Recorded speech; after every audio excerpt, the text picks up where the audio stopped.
Imagine a young girl married at the age of 12. She has her child at the age of 13 and is facing an abusive husband that her family forced her to marry. One day when her husband gets mad, he pours a bucket of acid over her, sending her to the hospital. She cannot get surgery because her husband hasn't given her permission to do so. Now stop imagining.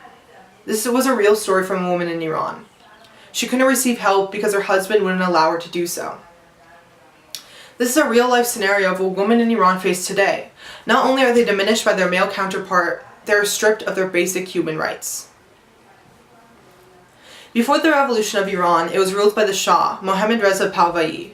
Under his rule, he tried to modernize Iran. This included banning veils and promoting Western themes. That all changed in the revolution of 1979. In 1979, Iran overthrew the Shah and became an Islamic country. What that means is all the laws now passed by Iran are based off the Quran. People are expected to follow traditional and modernized Islamic rules. This causes trouble, especially when it comes to women's rights. Many of these rights give men permission over women's bodies. It also gives them power to deny their wife to leave the house and to get a job. The new ruler of Iran, Ali Khamenei, talked about improving women's rights in 2013, but has made no effort to do so. The main problem I'm talking about today is how Iran treats women in court. Women right now in court are valued as half as a man. What this means is that in trial, 2 women would be needed to every 1 man. This is a problem in many cases, especially when the trial revolves around sexual assault. Amnesty International reported that Iran passed a law stating that in the case of sexual assault, 2 male witnesses are needed to prove valid. This is an obvious issue because oftentimes there are no witnesses to sexual assault.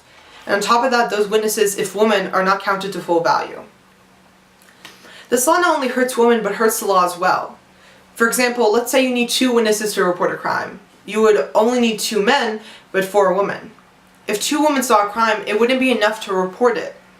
Iran should make women and men equal in court. One of the ways to solve this issue would be by making all the testimonies gender anonymous.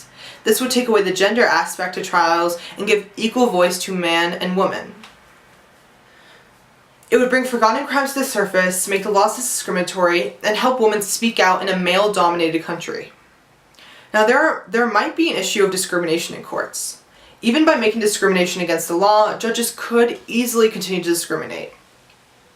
Just like the issue of police violence in the US, judges could discriminate against women like police do with race.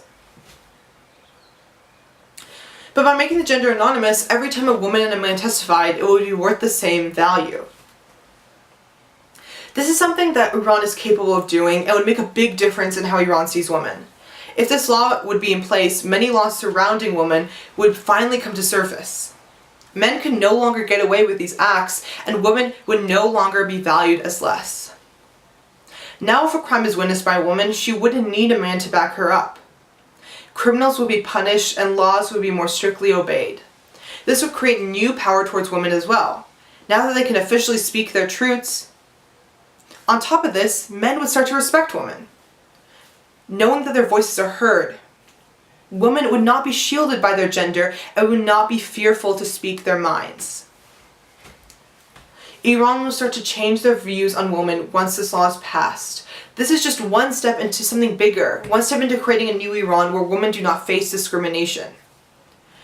That is why women and men's testimonies should be equal, not just for the human rights violated, but to make Iran a finally equal country.